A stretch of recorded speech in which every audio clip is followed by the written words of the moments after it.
Think about it. Think about it.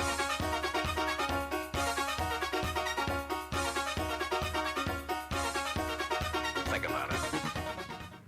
And welcome back to High School Basketball Weekly. Tim Murray alongside of Rick Bua. And Rick, we have gone over the halfway mark of this high school basketball season. A lot of interesting games, a lot of things we expected, and a lot of surprises along the way as well.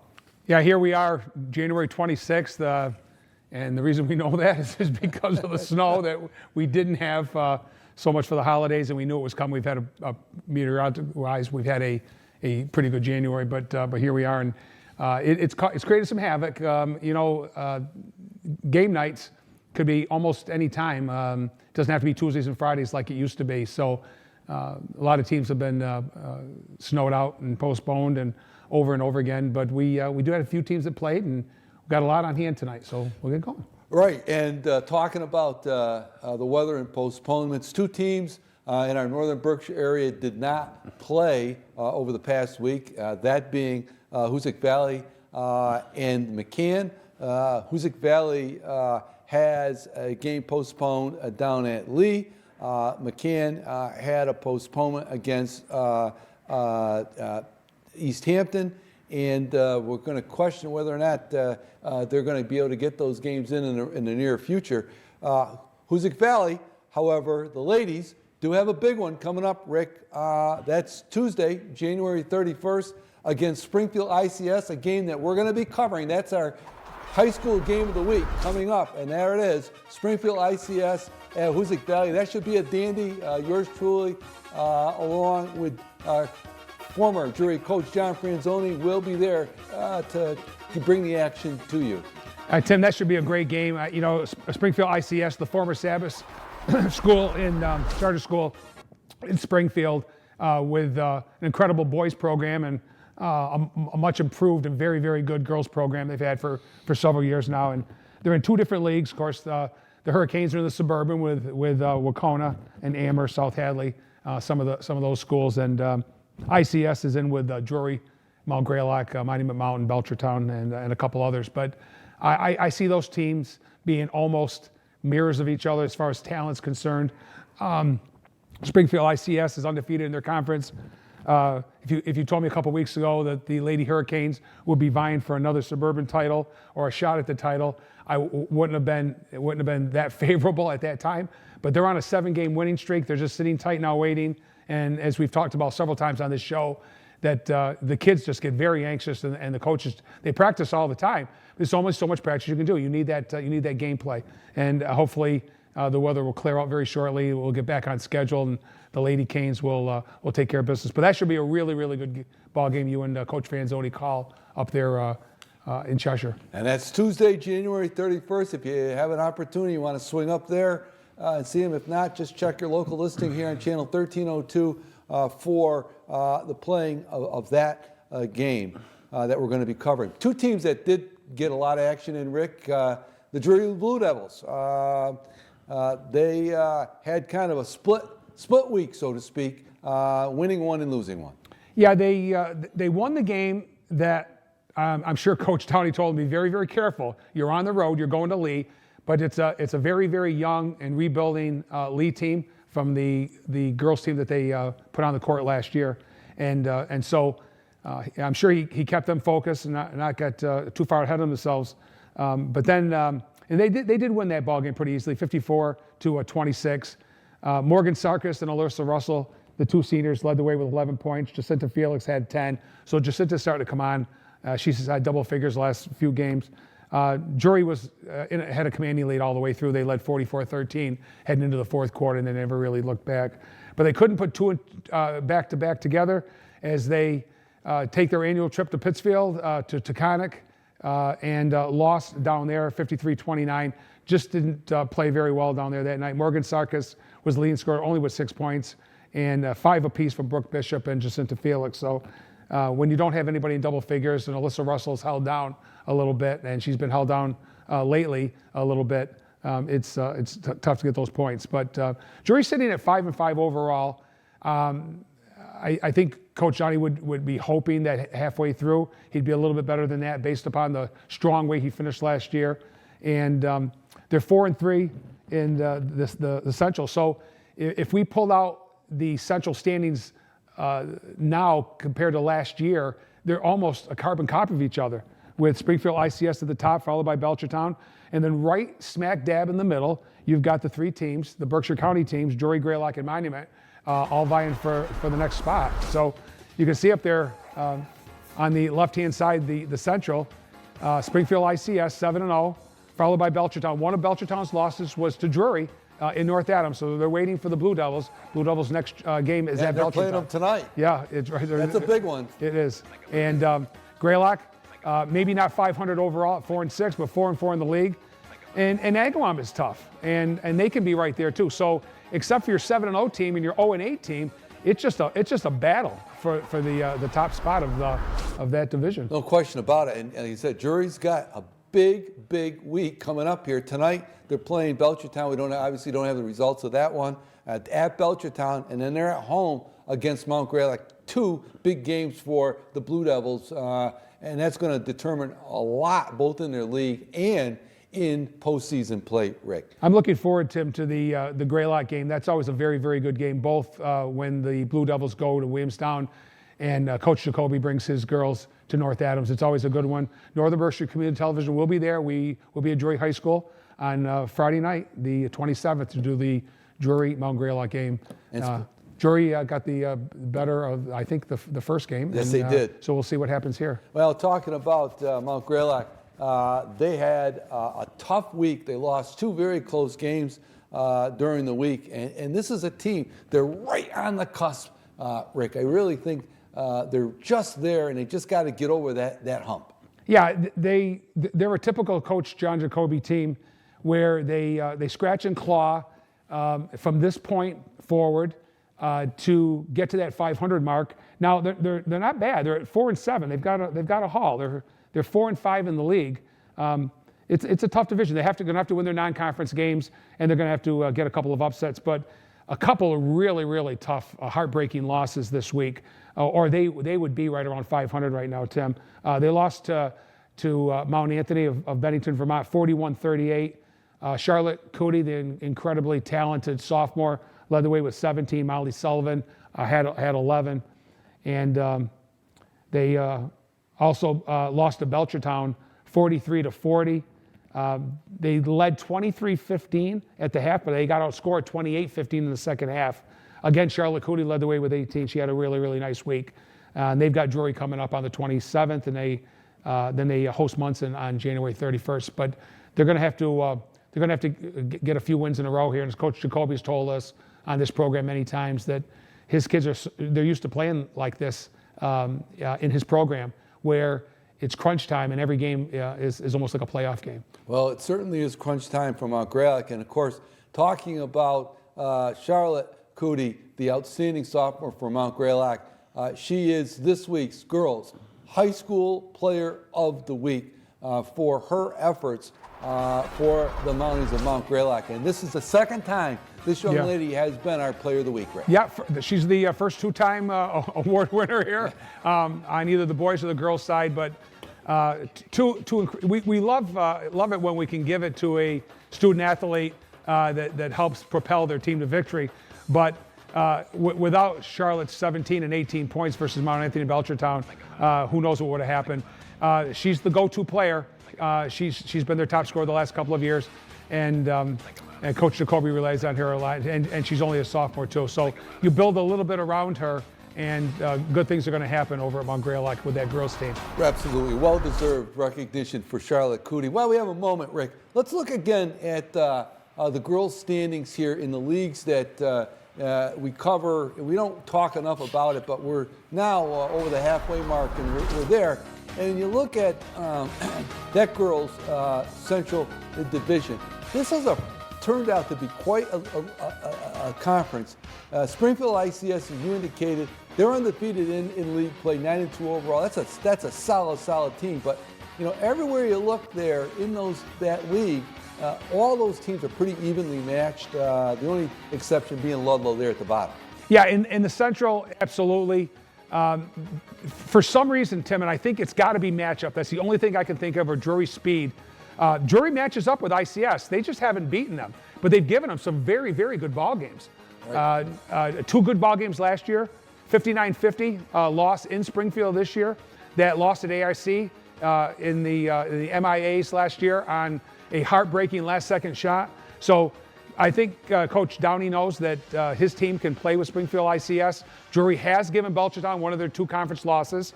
But Drury also got beat by Monument. They haven't played the rematch yet. Drury's beaten Greylock. So a lot of those teams have knocked off each other. They've beaten up on Ludlow, unfortunately, this year. Agawam, with a couple of breaks, could be right there with the other 3 teams. The teams in bold print, ladies and gentlemen, logically, are the Berkshire County teams that we cover here on High School Basketball Weekly. And then you look at the Division 5 rankings. We do Division 5 because that's primarily, we're going to get into the rankings a little bit more as the season goes along for both Division 4 and Division 5. But you look at the Division 5 rankings, Rick, there you see that Springfield ICS, they're at number 3, state. These are the state rankings as of this week. Followed by Palmer. We don't talk too much about Palmer. And then, of course, Hoosick's there at number 6. Taconic, we talked about when the Drury played them. Then it's interesting, Lennox at number 13, and then Drury number 31. Drury, the top 32 teams qualify for the state tournament, and any team that finishes with at least a 500 record, regardless of their ranking. So Drury right there on the bubble at 31 to get an automatic bid. But that's quite a lineup, and of course, Springfield ICS, we're going to see the 2 powers, Springfield ICS and Hoosick Valley, play each other next week. We're going to be doing that game. We've already talked about that. So that'll be an interesting matchup. But right now, those are the rankings, and they look pretty consistent. Yeah, I think Drury may creep up a little bit before this is all said and done. Mount Greylock is going to try very, very hard to hit that 500 mark.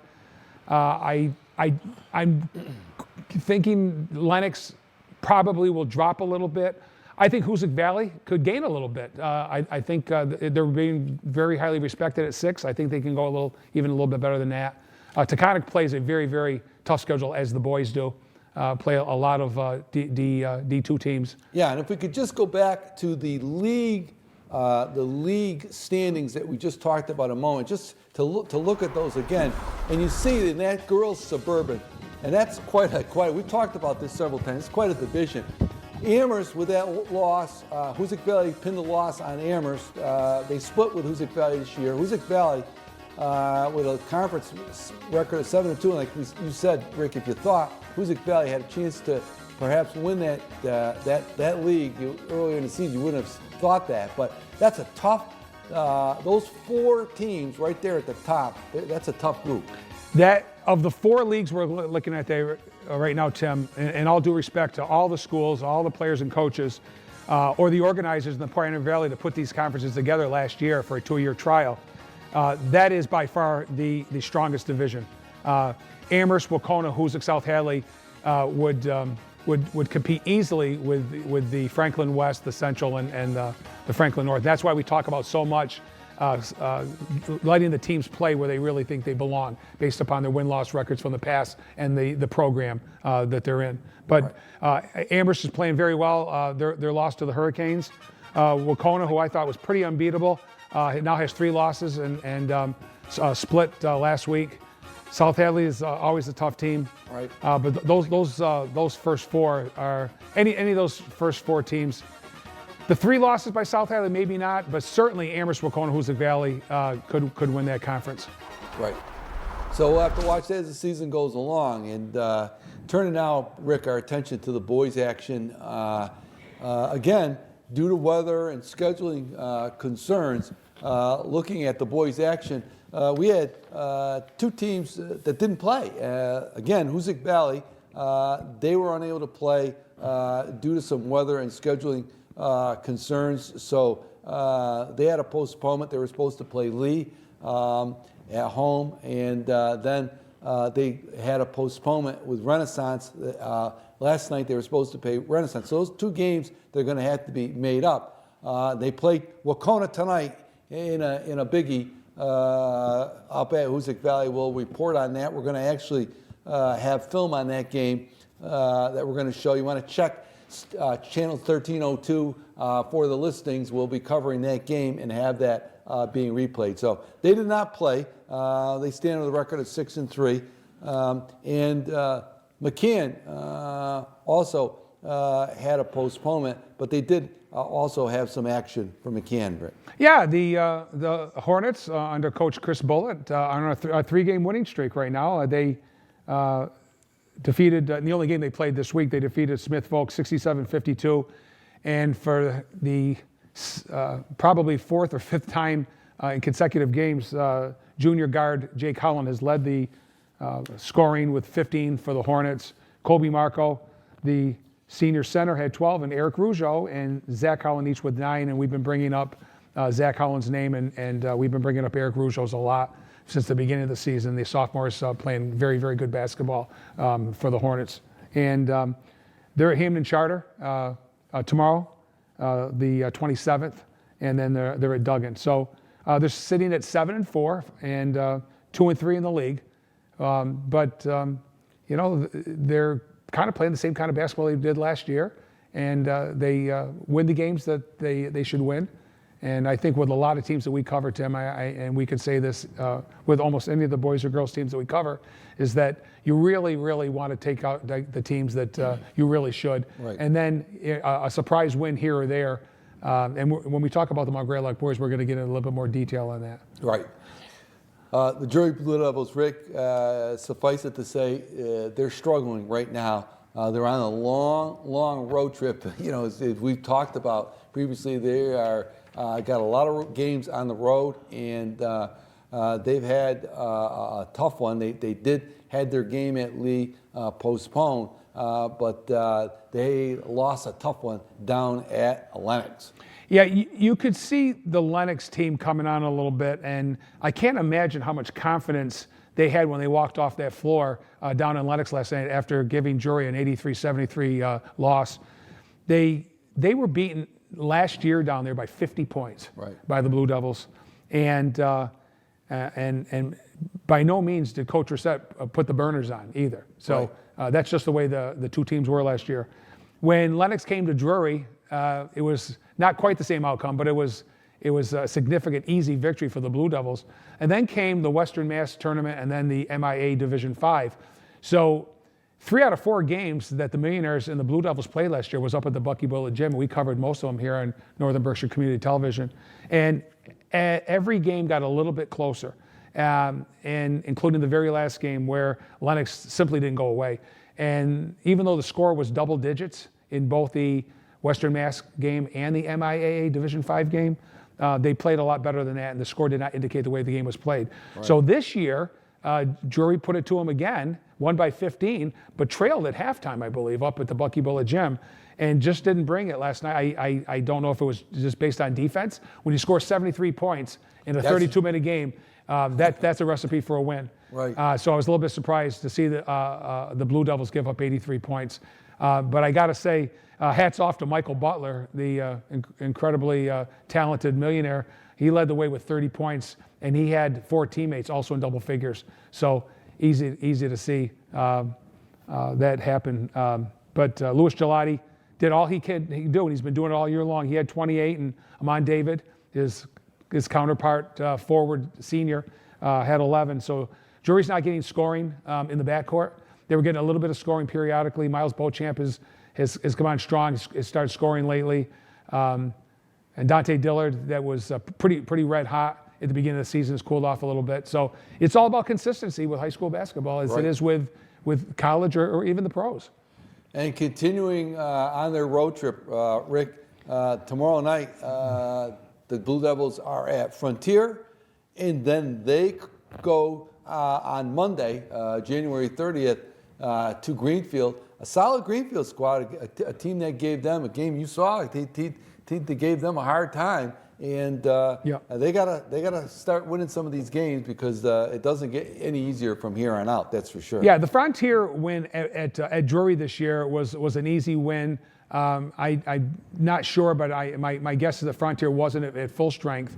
But Greenfield gave Drury a battle, and they wouldn't go away. And it was single digits. Probably 4 or 5 point Drury win.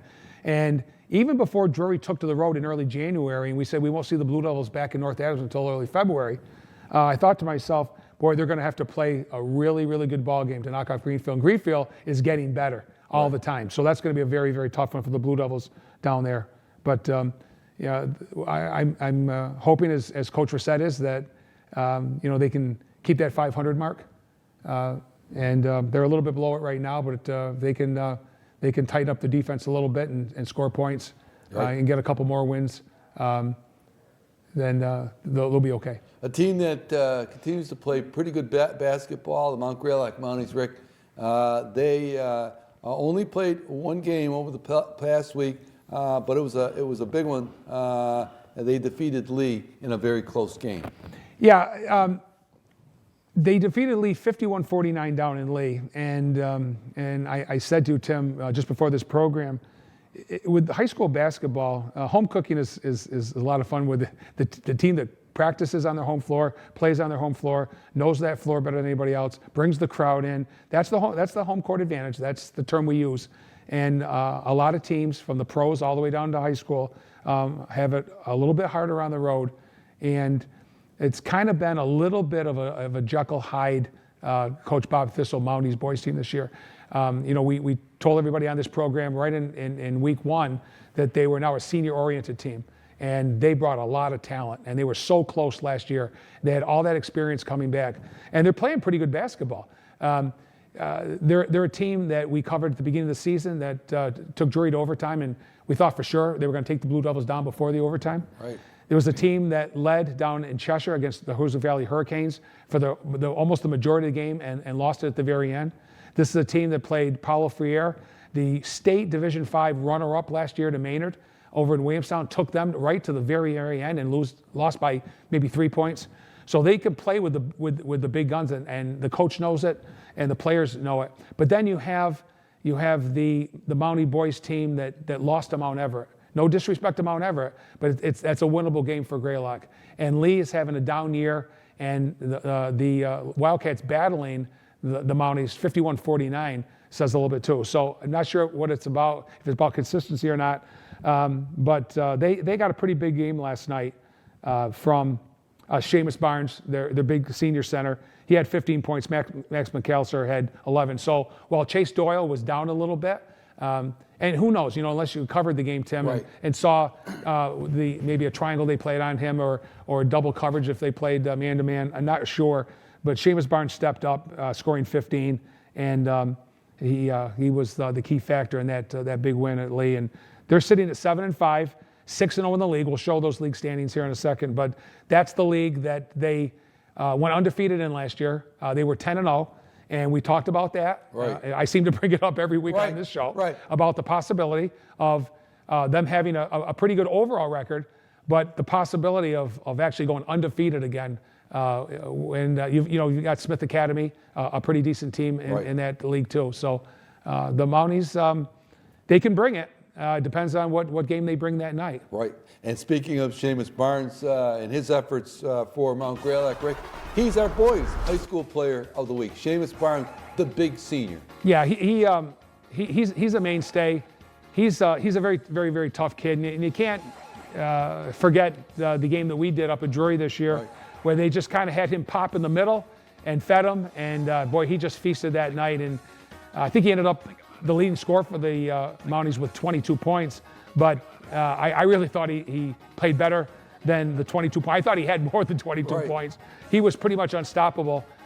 Every once in a while, a young man or a young lady will kind of take over a contest, and they're just red hot, and they show off their talents to everybody that watches that game, and he did it that night, and he had a very, very good game last night. So congratulations to Seamus Barnes, first-time player of the week here on High School Basketball Weekly. I'm taking a look at the boys' standings, the boys' leagues standings that we've alluded to. You look at those leagues, and let's just focus a little bit on that boys' Hampshire South. And you see at the top of the run there, two pretty good ball clubs in Hopkins Academy and Pioneer Valley. Yeah, They're two solid- Hopkins is undefeated at 9-0, 5-0 in the league, and Pioneer Valley right below them at 9-1, and their loss was to Hopkins. Pioneer has gone to Cheshire and beaten Hoosick Valley. They've beaten Drury. Hopkins has beaten Drury. We will be doing a game in a couple of weeks here on Northern Berkshire Community Television, Channel 1302, when Hopkins Academy brings their boys team to play the Blue Devils at Drury. We'll be there to do that game. And you've got Greenfield, like we said, up and coming, much improved, 7-3 overall. Mahar at 3-3, and then you got Lennox and Drury. So. And Frontiers, they're no joke at 1-6, and we talked about this a lot. You're going to have a last place team. That doesn't mean it's not a decent ball club. Right. Sliding down there to the boys by County East, interesting. There you see 3 Berkshire County teams: Monument Mountain, Wauconah, Hoosick Valley, and Monument Mountain and Wauconah. We'll talk just briefly about them, Rick. They split their season series, and each team had a blowout. Yeah, and at the time, I didn't know who was going to win that first game. The first game was played in Great Barrington, and the Spartans took care of the Warriors pretty easily. It was 20-some-odd points, and I said, well, they definitely are for real. But then Wauconah, in the rematch in Dalton, took down Monument by a significant margin, too. So you just never know. If you were to ask me, which is the stronger of the two teams right now, I couldn't tell you. I haven't seen Monument. I know how talented they are. I know the duo of Brady Calvert and Pat McLaughlin that we talk about a little bit more often. But those are some great teams. We saw South Hadley, a very, very hard-fighting, scrappy team, very physical team. We saw them play Hoosick Valley. And then you have the Hurricanes at 5-2, 6-3 overall. So tough, very, very tough league. And again, of those 4 leagues, ladies and gentlemen, that you're seeing up there, probably the overall strongest by a bit is that Bi-County East. Right. And looking now at the latest Division 5 state MIAA rankings for the state tournament, interesting to look at this. Taconic, as we talked about, they are in Division 5. We don't talk about them a lot because they play that tougher schedule, but they are a Division 5 vocational school. They're at number 1, followed right there by Hopkins and Pioneer, 3 and 4. Hoosick right now at 11. That Greenfield team we talked about, and then Drury still in the mix at 16. And I think the ship will be righted by Drury as they go along. And I think you're going to see them climb up the rankings. Hoosick Valley has a tough road to hoe the rest of the way, so it'll be interesting to see where they can get the 500, stay in those rankings. And then Mount Greylock, as we think, is going to go undefeated in the league. They stand a chance too, Rick, to move up as well. They do. It all depends. Drury and Greylock are going to have to really turn it up now. That Greenfield team is up and coming. Hoosick Valley, you just never know with the Coach Bill Robinson team. I don't know if they're going to hold 11, but they're going to be okay for sure. I don't see Hopkins or Pioneer going any further. Don't forget now, this isn't just Western Mass. This is the state of Massachusetts. Right. So Taconic, I'm not surprised. Taconic got upset last year. You would have sworn that they would have played Maynard in the state championship game last year, but they got upset by Paulo Freire. And I think Taconic, Hopkins, and Pioneer are going to stay close to the top. We'll see what happens with the Pioneer-Hopkins rematch, too. That's going to be a big, huge game.